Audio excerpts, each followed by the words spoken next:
আহ আজকে দাওয়াত অনুষ্ঠানে সবাই আমার গহনা থেকে অবাক হয়ে যাবে। এক একটা গহনা মানে এক একটা ইতিহাস। মা, ইতিহাস না, রীতিমতো জাদুঘর মনে হচ্ছে। এত ভারী গহনা কে পরে? এখনকার যুগে না হালকা মেকআপ স্মার্ট লুকেই চলে। তোর তোর বয়সে না আমি পুরা গহনা দোকান উঠায় নিয়ে আসতাম। আর তুই আধুনিক মাইয়া হইয়া ওই ফুটপাতির সাজ পোশাক পছন্দ করিস। মা, আসল সৌন্দর্য হলো সিম্পল সাজে।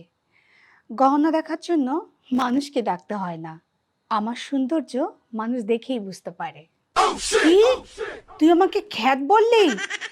পাশের বাসার ভাবিকে দেখ, কি জাঁকজমক ভাবে সাজগোজ করে অনুষ্ঠানে যায়। আজকে আমার গহনা দেখে সবাই টাসকি খেয়ে যাবে। সবাইকে না আমি অবাক করে দিব। আর তুই আমাকে বলছিস আমি গহনা না পরে যাই? আরে, আমি যদি গহনা না পরে যাই তাহলে মানুষে ভাববে শাশুড়ির অবস্থা খারাপ। না মা, মানুষ বলবে শাশুড়ি ম্যাম দাওয়াত খেতে আসে নাই, সোনার দোকান নিয়ে বসে আছে। তুই ফুটপাতি, আমার সাজ কি বুঝবি? দেখ, গলার মালাটা, এটা দুবাই থেকে আনা। হ্যাঁ মা, কিন্তু আমার হাসিটা দেশি। এটার জন্য ভিসা লাগে না, ডলারও লাগে না। আর কিছু তোর থাকুক আর না থাকুক, চাপার জোর ঠিকই আছে, তোর সাথে না কথাই পারি না, প্রতিদিন শুধু হেরেই যাই আমি।